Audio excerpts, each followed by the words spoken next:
अजीज तलबा, आज जिस टॉपिक पे बात कर रहे हैं वो है ऑसिलेशन।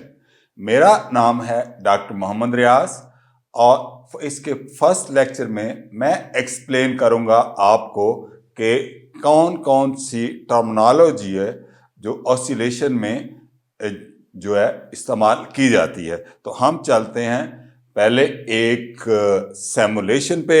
हम यूज कर रहे हैं education technology that has been developed in the Colorado University in the New York। तो यहां आप देख रहे हैं आपके सामने ये एक स्प्रिंग है जो यहां पे लगा हुआ है। यहां पे इसकी मास जो है वो शो की गई है और इस साइड पे स्प्रिंग कांस्टेंट है और ये वो हमारा बटन है जहां पे हम इसको किसी स्प्रिंग को स्टार्ट कर सकते हैं। दूसरी तरफ अगर हम जाएं तो अगर हम डिस्प्लेसमेंट, ये हमारे पास डिस्प्लेसमेंट है और इसकी नेचर लेंथ में, उसके बाद हम देखते हैं कि इसमें मास इक्विलिब्रियम जो है वो क्या होगा, रेस्पॉन्स, और मूवेबल लाइन क्या है, पीरियड ट्रेस है।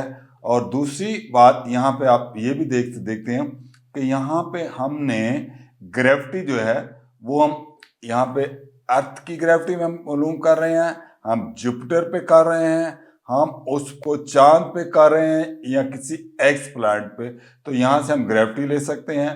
डैम्पिंग की बात हम बाद में करेंगे और हम वेलोसिटी इसकी मालूम कर सकते हैं, एक्सेलरेशन। यहाँ पे हमारे पास रूलर्स है और स्टॉप वॉच भी मौजूद है। मोरओवर यहाँ पे हम एनर्जी का ग्राफ भी यहाँ पे शो कर सकते हैं और आप देखेंगे कि काइनेटिक एनर्जी हमारे पास, पोटेंशियल, उसके बाद हमारे पास पोटेंशियल एनर्जी है, उसके बाद हमारे पास जो है इसके पास जो है अर्थ एनर्जी है और फिर हम टोटल एनर्जी की बात करेंगे। यहाँ तो हम क्या कर सकते हैं, हमारे पास यहाँ पे मुख्तलिफ जो है जो बाब जिसको हम यूज करेंगे वो हमारे पास वेट भी यहाँ पे मौजूद है, जो मास हम यहाँ पे इसके साथ हैंग करेंगे। तो ये था एक मुख्तसर सा तारफ जो हम इस सिमुलेशन के अंदर इस्तेमाल कर रहे हैं। तो आइए हम सबसे पहले ये करते हैं कि यहाँ पे ये जो वेट है हम यहाँ पे इसके साथ हैंग कर देते हैं। जैसे ही हमने देखा कि यहाँ पे हैं जो है वो मोशन हो रही है। जैसे ही हमने वेट को हैंग किया, इसने ये जो स्प्रिंग है इसने अप एंड डाउन जो हरकत करनी शुरू कर दी। तो जब इसकी अप एंड डाउन हरकत शुरू होगी, अब हम देखें कि अगर हम इसकी जो है मास बढ़ाना चाहें तो यहाँ से हम मास इसकी बढ़ा सकते हैं और ये तकरीबन 50 ग्राम से लेके 300 ग्राम के दरमियान इसकी मास जो है वो है। हम यहाँ पे स्प्रिंग कांस्टेंट है उसको भी चेंज कर सकते हैं, लेकिन नॉर्मल हम एक स्प्रिंग कांस्ट को डिफॉल्ट रखते हैं। अब हमें देखना है हमारा सबसे बड़ा जो ऑसिलेशन होती है वो क्या है। तो ऑसिलेशन आप देख रहे हैं, देखें जरा गौर से। तो ऑसिलेशन ये है कि यहाँ अब आप देखें ये जो स्प्रिंग है ये अप एंड डाउन जो है वो हरकत कर रहा है और आहिस्ता आहिस्ता हरकत कर रहा है और आप इसकी हरकत को नोट कर रहे हैं।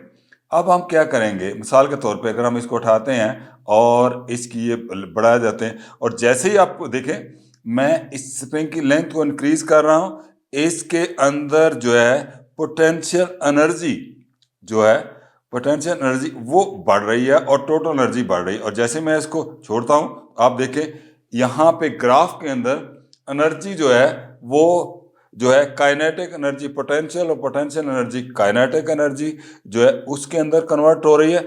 और आपको टोटल एनर्जी के अंदर ये भी देखा जा रहा है कि आया कि टोटल एनर्जी कितनी थी, टोटल एनर्जी कितनी है। आपने देखा कि आहिस्ता आहिस्ता ये जो स्प्रिंग है एक स्टेज पे जाके रुक गया। अब हम क्या, जब रुक रहा है तो हम क्या करेंगे कि यहाँ पे एक हम क्या करते हैं कि जब इसका हमने डिस्प्लेसमेंट फाइंड करना हो तो हम इसका डिस्प्लेसमेंट यहाँ पे फाइंड कर लेते हैं। ये है डिस्प्लेसमेंट जो एरो हेड से नेच इसको शो कर रहा है। उसके बाद हमें मास ऑफ इक्विलिब्रियम मालूम करनी है, तो यहाँ पे ये वो पॉइंट है जिस पे रेस्ट जो है इक्विलिब्रियम जो है रेस्ट पोजीशन में आता है, और इसको हम कहते हैं मास ऑफ इक्विलिब्रियम। अगर हम इसकी मूवेबल लाइन जो है जो मैक्सिमम वो यहाँ पे आप इसको हरकत करके देख लिए, तो जब ये हरकत कर रहा है तो इस मूवेबल लाइन पे ये हरकत इसकी हो रही है। इसके बाद हम इसका पीरियड ट्रेस करना चाहें तो पीरियड भी ट्रेस कर सकते हैं, और अगर हम चाहें तो ग्रेविटी जो है उसको भी बढ़ा सकते हैं, कम कर सकते हैं। तो आप देख रहे हैं जब हम ग्रेविटी को कम करते हैं तो हमारे पास यहाँ की इसकी ग्रेविटेशनल पोटेंशियल एनर्जी जो है वो कम होती जाती है, और जैसे ही हम इसको बढ़ाते जाते हैं इसकी ग्रेविटेशनल पोटेंशियल एनर्जी जो है वो बढ़ती जाती है। तो इसका मतलब है कि इसकी ग्रेविटेशनल पोटेंशियल एनर्जी और ग्रेविटी के दरमियान में डायरेक्टली प्रोपोर्शनल है। डायरेक्टली प्रोपोर्शनल ये होता है कि अगर एक चीज़ बढ़ रही है तो दूसरी भी बढ़ेगी। इसके बाद हम डैम्पिंग है, इसके साथ हम देखते हैं इसकी वेलोसिटी देख सकते हैं, और इसका एक्सेलरेशन जो है वो भी हम नोट कर सकते हैं। तो मैं क्या करता हूँ, इसको ज़रा एक मूवमेंट करता हूँ। अब देखिएगा कि इसकी मोशन हम इसे चला देते हैं तो यहाँ पे इसकी ये देखिए, यहाँ पे ये स्प्रिंग जो है ऑसिलेट कर रहा है up and down. Up and down इसकी ऑसिलेशंस हो रही है। ये क्यों हो रहा है, और आहिस्ता आहिस्ता कम जो है वो हो रहा है। हम इसको अगर हम इसको स्टॉप करना चाहें तो ये इसकी ये पोजीशन है। हम चाहते हैं कि इसका ये जो वजन है वो हम इसको उठा के हम इससे थोड़ा सा बड़ा वजन जो है वो कर देते हैं। हम दूसरा वजन इससे लटका देते हैं, या हम क्या करते हैं दूसरा वजन लटका के हम देखते हैं फिर इसकी मोशन पे क्या फर्क पड़ता है। अब देखिए, अब मोशन ज़्यादा हो गई है, और जब ज़्यादा हो गई तो आहिस्ता आहिस्ता क्या हो रहा है, आहिस्ता इसकी ऑसिलेशन जो है वो क्या हो रही है, कम हो रही है। आप देखते हैं कि अभी ये इसके अंदर जो मोशन है वो टू एंड फ्रो मोशन इसके अंदर जो है वो चल रही है। यहाँ पे मुख्तलिफ हमने पॉइंट को नोट किया, और हम देखते हैं कि ये आहिस्ता आहिस्ता आहिस्ता आहिस्ता ये मोशन इस स्प्रिंग की कम होती जा रही है। अब मैं अगर इसकी मास को बढ़ा देता हूँ, मैं मास इसकी ले लेता हूँ 3, तो आपने देखें कि यहाँ पे इसकी मास और भी स्लो होता जाता है। अब हम क्या करते हैं कि इसको स्टार्ट करके मास को तीसरी जो है वो हम ये वाला यहाँ पे फिट कर देते हैं। हम क्या करेंगे कि जनाब यहाँ पे हम इसको हटा लेते हैं, हम इसको लगा देते हैं। अब जब इसको लगाते हैं तो अब देखते हैं कि इसकी मोशन जो है वो कैसे है। अभी आप देखें इस वेट्स के साथ इसकी मोशंस हो रहा है, तो अभी आपके जेहन में होगा कि एयर की जो ऑसिलेशन मोशंस है वो कैसी होती है। लेकिन उससे पहले हम थोड़ा सा रिपीट करेंगे जनाब, कि हम ये इस चीज़ को रिपीट करेंगे कि आया कि जो और किस किस्म की मोशंस है। तो यहाँ पे आप देख रहे हैं the cyclist move along a straight line, कि ये एक साइक्लिस्ट है जो मूव कर रहा है इस स्ट्रेट लाइन पे। कहाँ पे मूव कर रहा है, स्ट्रेट लाइन पे मूव कर रहा है, यहाँ पे सीधी हरकत कर रहा है। तो इसको हम इस तरह की मोशन को हम कहते हैं रेक्टिलिनियर मोशन। किस किस्म की, अगर कोई स्ट्रेट लाइन पे हो तो उसको कहते हैं रेक्टिलिनियर मोशन, या इसको हम कहते हैं लीनियर, LINEAR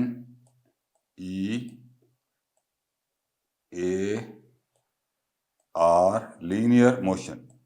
तो क्या कहते हैं इसको जनाब, हम इसको कहते हैं linear motion.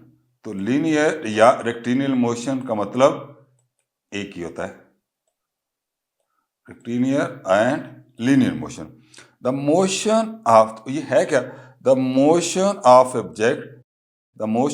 Object along a straight line is called rectilinear motion। तो इसको हम रेक्टिलिनियर मोशन जो है इसका नाम देते हैं। तो इस तरह का मोशन। अब आपने देखा कि अगर कोई मोशन ऑब्जेक्ट लॉन्ग, अगर कोई मोशन स्ट्रेट लाइन पे हो रही है, इसको, इस किस्म के मोशन को हम कहते हैं रेक्टिलिनियर या लीनियर मोशंस। अब हम किसी दूसरी किस्म के मोशन को देखते हैं, और वो है हमारे पास the cannon ball move along a curve path. तो आपने देखा कि जब हम किसी गन से, कैनन से, इस तोप से गोला फेंकते हैं तो वो क्या जाता है, एक एक कर्व बनाती हुई ऐसे हरकत करता हुआ जाता है, तो करता है। और इस किस्म की अगर कोई चीज इस तरह की मोशन हो तो उसको हम कहते हैं the cannon ball move along a curve path. और अगर कोई बॉडी कर्व के ऊपर मूव कर रही हो उसको हम कहते हैं प्रोजेक्टाइल मोशन। क्या, कौन सी मोशन? Projectile motion. आप पिछले चैप्टर में प्रोजेक्टाइल के बारे में डिटेल से पढ़ चुके हैं। तो projectile is a motion, projectile motion is a motion in which an object is thrown near the earth's surface and it moves along a curved path under the action of gravity only। तो आपको पता है, देखिए जो curve path में जो होता है हमारे पास प्रोजेक्टाइल मोशन में, आपने देखा होगा कि यहाँ पे अगर ये स्ट्रेट लाइन है और अगर कोई बाल हम यहाँ पे फेंकते हैं तो वो एक रास्ता बनाता हुआ इस तरह की हरकत करता है। तो ये जो यहाँ से अगर फेंकें बाल तो इस तरह अपवर्ड मोशन पे जाता है, और फिर इस तरह की मोशन जो है ना किसी भी बॉडी की, उसको हम कहते हैं projectile motion. The projectile motion is which an object is throne near the earth surface. तो यहाँ कहाँ से ये फेंकी जाती है? यहाँ पे अर्थ सरफेस पे, अर्थ सरफेस से ये फेंकी जाती है, earth surface, and it move along. और ये मूव करती है कहाँ पे? ये मूव करती है इस कर्व पाथ पे। किस पे?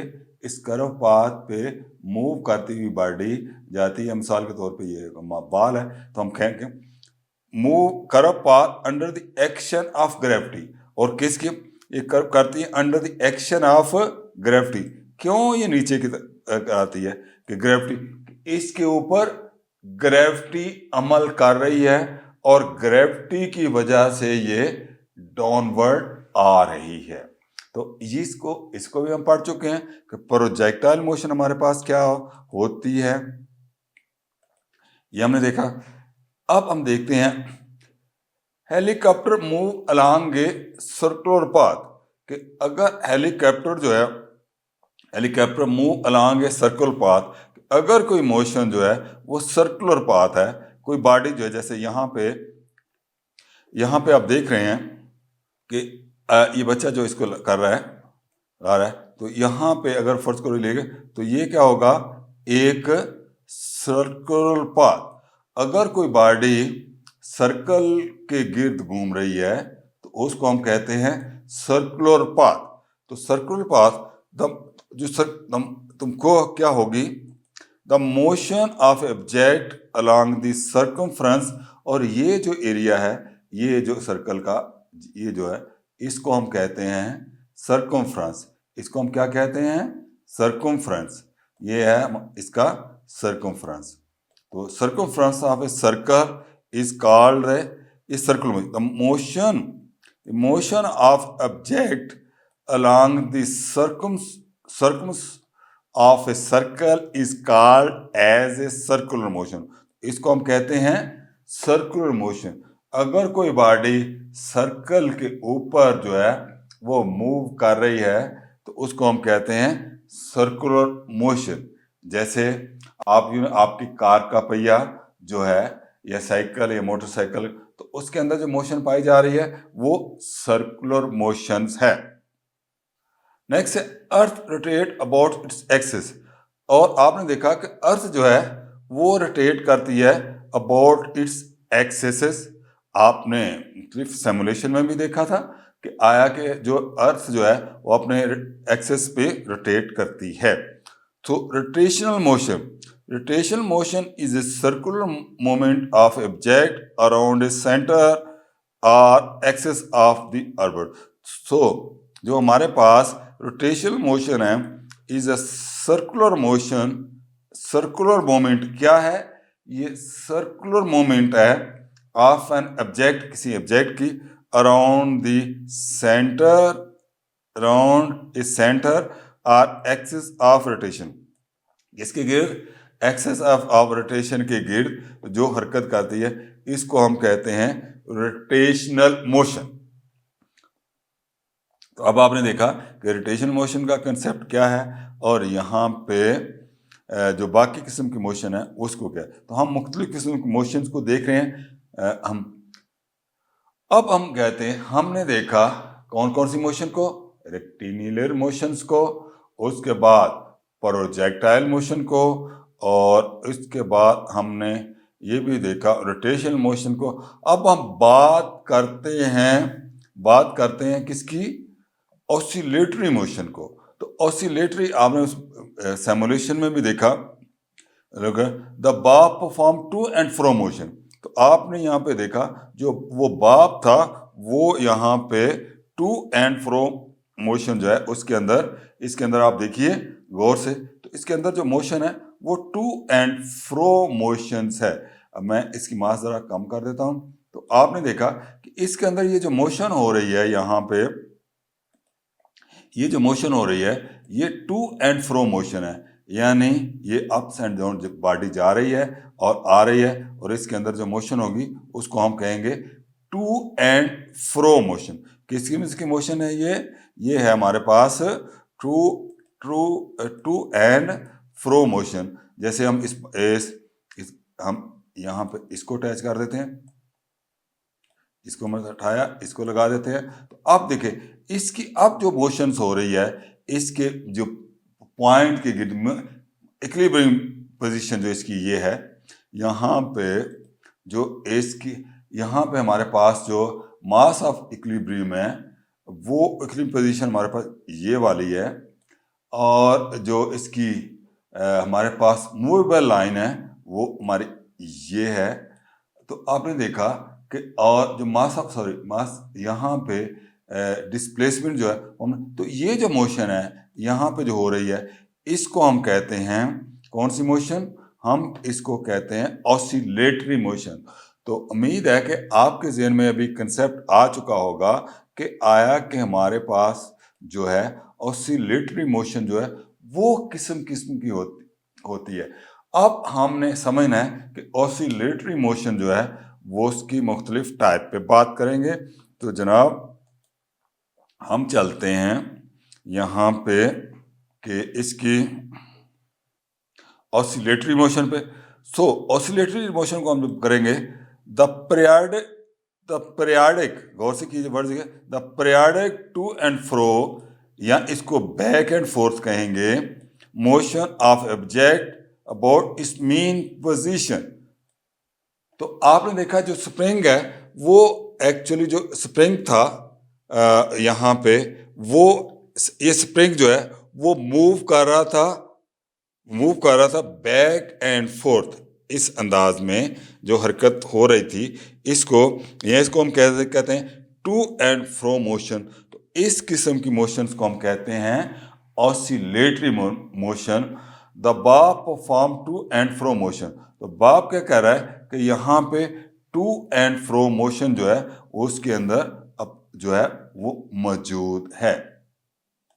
अब some example of oscillatory motion, तो हम आपके साथ कुछ एग्जांपलें शेयर कर रहे हैं यहाँ पे ऑसिलेटरी मोशन की। तो वो कौन कौन सी है जनाब? पहले तो आपने देखा कि आपने ये एग्जांपल देखी कि ये पेंडुलम है, ये इसके अंदर ये बाब दे दिया गया है, और ये यहाँ पे इसकी स्ट्रिंग जो है वो यहाँ पे मौजूद है। ये स्ट्रिंग है इसकी, और ये इसका बाब है, ये गोला है।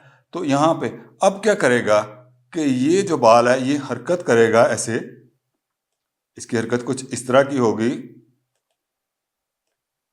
ये मोशन जो है इसके अंदर होगी, इसको हम कहेंगे टू एंड फ्रो मोशन। इसी तरह आप यहाँ पे देखें, ये स्प्रिंग, अगर ये स्प्रिंग की मीन पोजीशन है ये वाली, ठीक है, ये पोजीशन है, तो ये क्या करेगा, ये हरकत करेगा इसके up and down. Up and down जो इसकी हरकत होगी, ये एक्चुअली ये जो हरकत है इसमें नजर आ रही, ये होगी टू एंड फ्रो मोशन। तो ये ऑसिलेटरी मोशन है इसकी।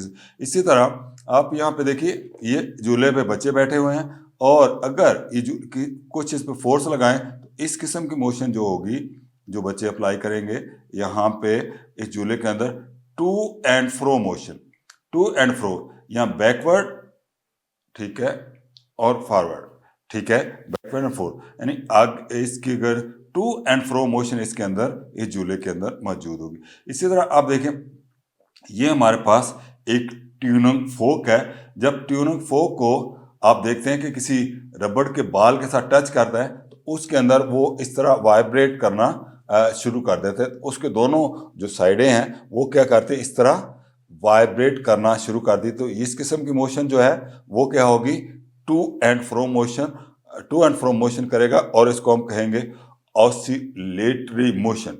तो होगा क्या कि यहाँ पे ये जो इसकी फोक का इसकी पोंक है, ये ऐसे ऐसे आगे पीछे हरकत करेगी, यहाँ पे इसी तरह इस तरफ भी।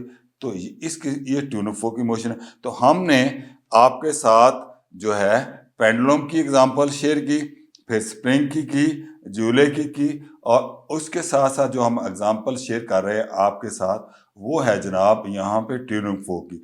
तो ये कुछ एग्जांपलें हैं जो ऑसिलेटरी मोशन की आपकी डेली लाइफ के अंदर। अब देखते हैं पीरियाडिक मोशन। तो जनाब periodic motion, a motion which, periodic motion क्या है? पीरियाडिक मोशन है हमारे पास a motion which repeat itself after a regular interval of time. गौर कीजिए, a motion which repeat itself after a regular interval of a time is called periodic motion. तो periodic motion की definition, regular interval of time पे क्या करे, repeat करे। आप देखिए मिसाल के तौर पे यहाँ पे हमें क्लॉक दे दिया गया है, ये हमारे पास क्लॉक है। तो अगर आपको पता है कि ये जो क्लॉक है, ये मोशन यहाँ पे यहाँ पे यहाँ पे यहाँ पे, तो क्या होता है कि ये एक्चुअली ये जो नीडल्स है यहाँ पे लगी हुई, ये नीडल ये क्या करती है कि यहाँ पे मूवमेंट करती करती करती यहाँ पे करेगी, और एक पीरियड मुकम्मल करेगी कितने आवर में, 12 आवर में, माने 12 घंटे में। फिर क्या करेगी, ये एक्चुअली दूसरा पीरियड जो है वो फिर अगले 12 घंटे में फिर दूसरा पीरियड करेगी, और फिर इसी तरह जो है ये क्या करेगी कि तीसरा एक पीरियड जो है वो यहाँ पे करेगी। तो जनाब ये तीसरा पीरियड, इस तरह जो ये घड़ी है, हर जो इसकी मोशन होगी वो एक पीरियाडिक मोशन होगी। तो आपने क्या, motion which repeat itself after regular interval of time is called a periodic motion. इसको हम कहेंगे or oscillatory motion is a periodic motion.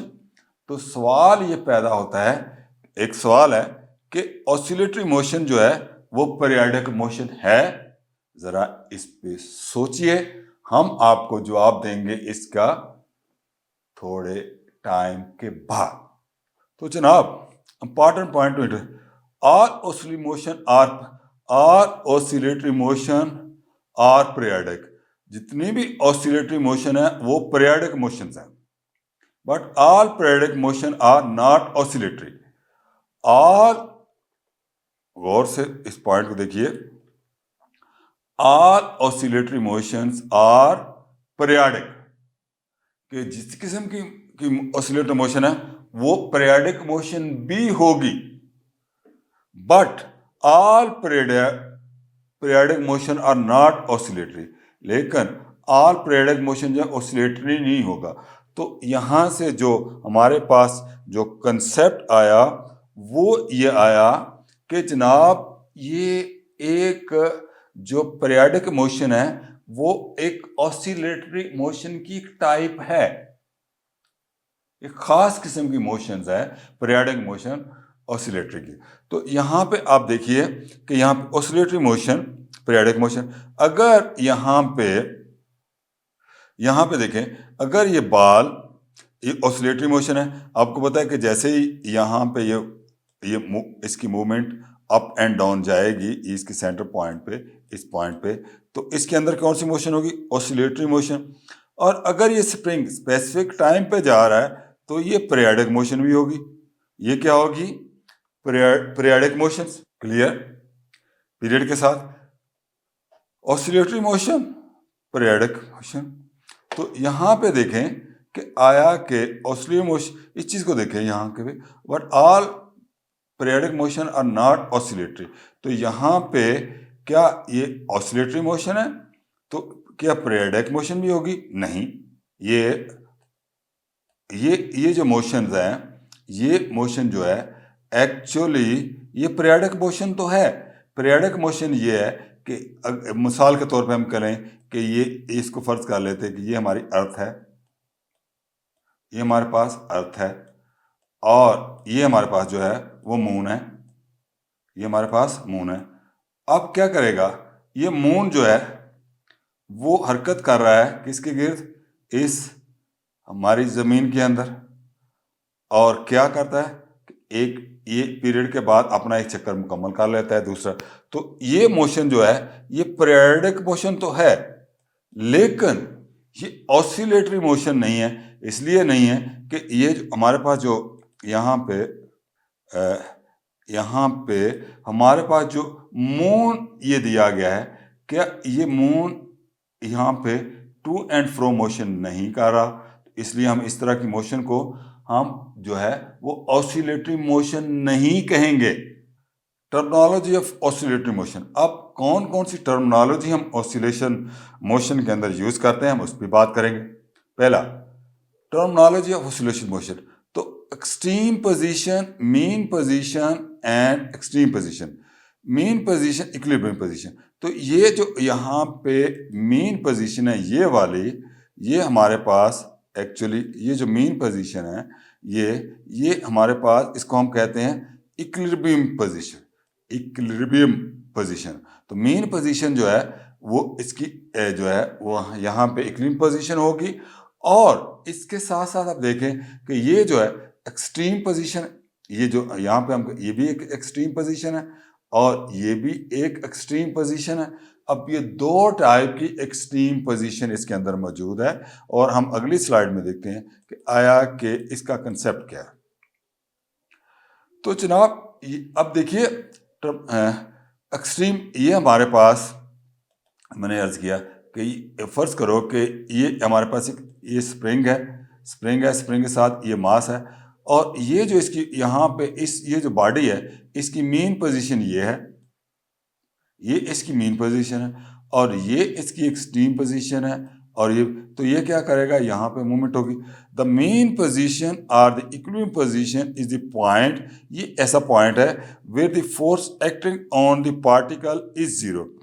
जहाँ पे फोर्स जो अमल कर रही है इस पार्टिकल पे वो जीरो होगी, इक्विलिब्रियम पोजीशन यहाँ पे। तो मीन, सो हम कहेंगे मीन पोजीशन और इक्विलिब्रियम पोजीशन भी इसको कहते हैं, इज द पॉइंट, जो मीन पोजीशन है और इक्विलिब्रियम पोजीशन है, इज द पॉइंट, ये पॉइंट है where the net force acting on the particle is zero, कि जो नेट फोर्स एक्ट कर रही है वो क्या होगी? वो यहाँ पे जीरो होगी। क्या होगी? वो जीरो होगी। तो यहाँ पे आप देखें, इसी तरह आप देखें एक्सट्रीम पोजीशन। तो एक्सट्रीम पोजीशन क्या होगी? हम कहेंगे ये हमारे पास एक्सट्रीम है, ये the maximum point up to which the particle oscillate about its mean position is called extreme position. तो जनाब जो मैक्सिमम, the maximum point, तो maximum point up to which the particle oscillate about its mean position is called the extreme position. तो जो यहाँ मिसाल के तौर पे अब ये यहाँ पे मौजूद है, तो मैक्सिमम ये यहाँ तक जा सकता है, तो इसको हम कहेंगे कि ये इसकी एक्सट्रीम पोजीशन है। ये दो तरफ पे, लेफ्ट पे भी है एंड राइट पे भी है, दो एक्सट्रीम पोजीशन पे हमने इसकी बात की। अब हम अगली बात करते हैं।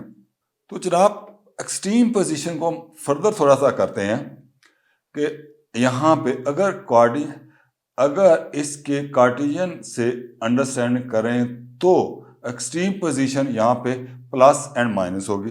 क्या होगा?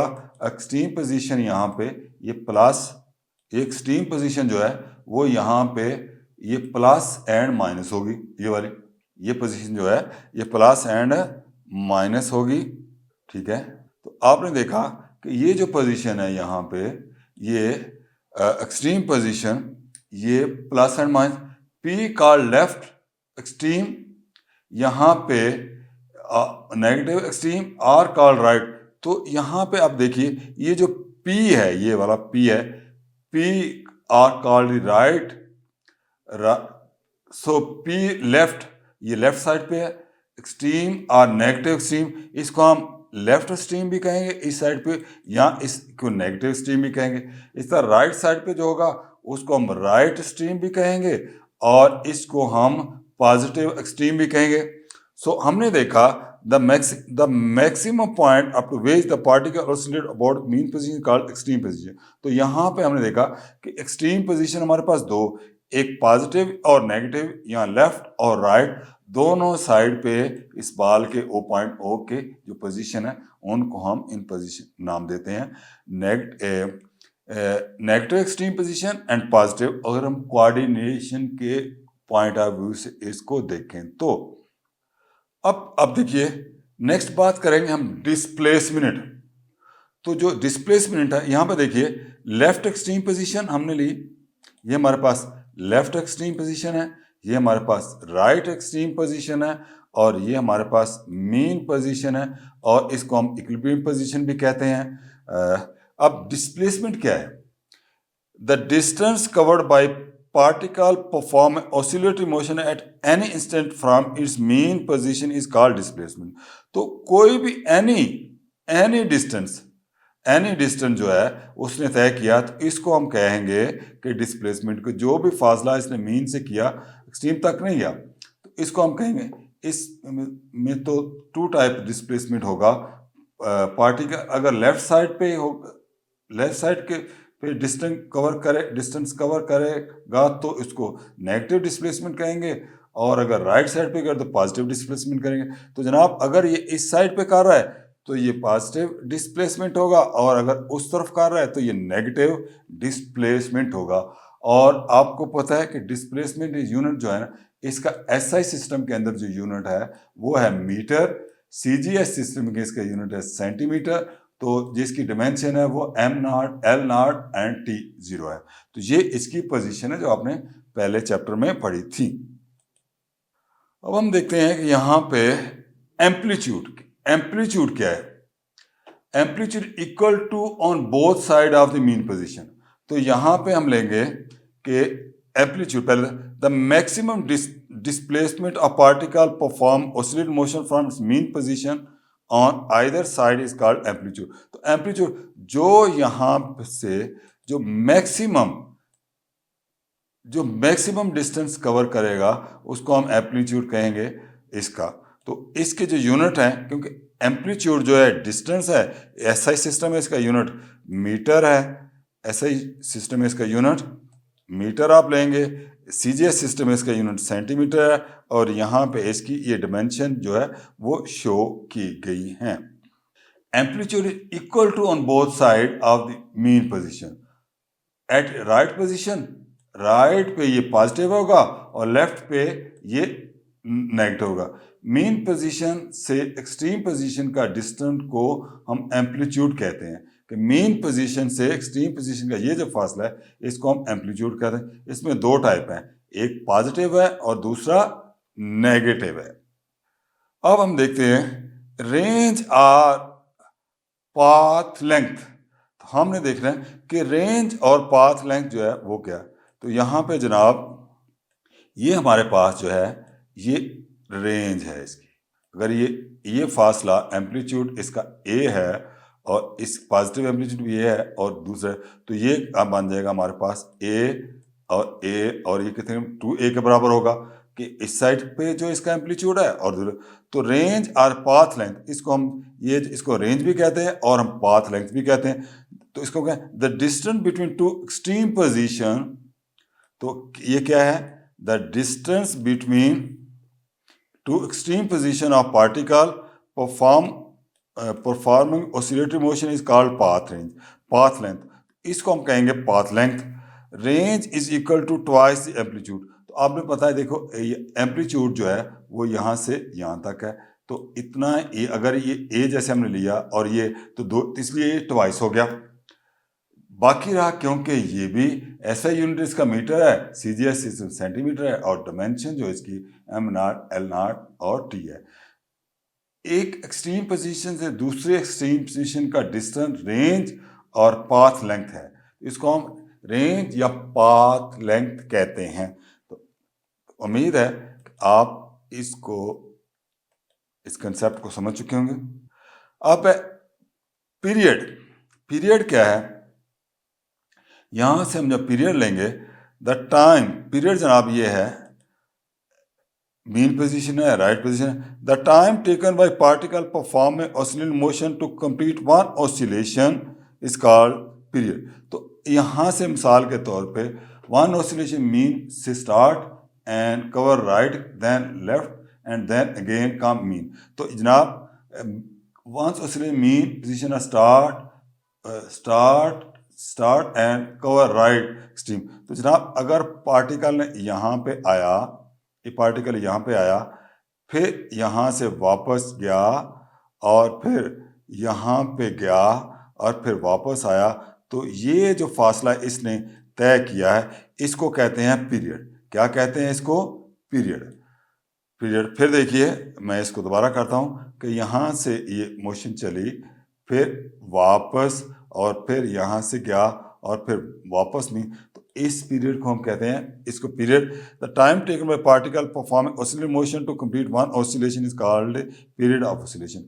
तो इसको पीरियड को हम जिस चीज से डिनोट करते हैं वो हमारे पास है यहाँ पे टी, और आपको पता है, और टी 2 पाई रेडियस, और आर जो है वो है इसकी circular velocity. One oscillation mean position start. तो यहाँ पे आपने देखा कि हम इसका जो पीरियड है वो कैसे मालूम करते हैं। तो आपके जहन में आ चुका कि पीरियड्स क्या चीज है। पीरियड के अपोजिट जो चीज आती है वो है फ्रीक्वेंसी। तो फ्रीक्वेंसी जो है, हम फ्रीक्वेंसी किस तरह लेते हैं? The number of oscillation of particle perform oscillation motion in 1 second is called a frequency. तो number of oscillation of particle perform oscillation 1 second, जो ये 1 सेकंड जो है वो अहम चीज है यहाँ पे कि 1 सेकंड। तो आप 1 सेकंड जो लेंगे, ये वाला 1 सेकंड इज कॉल्ड फ्रीक्वेंसी। इसको हम फ्रीक्वेंसी का नाम देंगे। तो n इज इक्वल टू हुआ 1 over, n is equal to किसके बराबर है? n इज इक्वल टू है 1 ओवर t। तो इसके यूनिट आपको पता है कि फ्रीक्वेंसी का यूनिट जो है एसआई सिस्टम में फ्रीक्वेंसी का यूनिट है हर्ट्ज, ये आ गया। इस तरह सीजीएस सिस्टम में इसका हर्ट्ज, सीजीएस सिस्टम में इसका यूनिट जो है वो भी हर्ट्ज है, और डायमेंशन है इसकी am naught L not T -1। तो यहाँ से आपको पता चल गया कि फ्रीक्वेंसी क्या होती है, और फ्रीक्वेंसी एक्चुअली रेसिप्रोकल है टाइम पीरियड्स के। तो अभी आप देख रहे हैं यहाँ पे, आपने देखा कि हमने ऑसिलेशन की बात की। अब आप समझ गए होंगे कि आया कि इसमें हम जो है वो जो ले रहे हैं कि इसके अंदर जो मुख्तलिफ टर्मिनोलॉजी यूज़ की उसको आप देखेंगे और आप इसको यूज़ करेंगे। हम यहाँ पे इसको अप्लाई करते हैं, और आप क्योंकि अब टर्मिनोलॉजी समझ चुके हैं, अब आप देख सकते हैं कि इसका टाइम पीरियड्स क्या है, इसकी फ्रीक्वेंसी क्या है, इसका एम्पलीट्यूड क्या है, और उसके बाद सारी की सारी टर्मिनोलॉजी आप समझ चुके हैं। और उसके बाद डिस्प्लेसमेंट लेंथ क्या है, मास इक्विलिब्रियम क्या है, और पीरियड को हमने जो ट्रैक किया वो यहाँ से आपको इनके कंसेप्ट की समझ आ चुकी होगी। और मुझे उम्मीद है कि आप अभी जो ऑसिलेशन का बेसिक कंसेप्ट जो है और जो उसके अंदर टर्मिनोलॉजी यूज़ करते हैं उससे फेमिलियर हो चुके हैं। थैंक यू वेरी मच अजीज तलबा।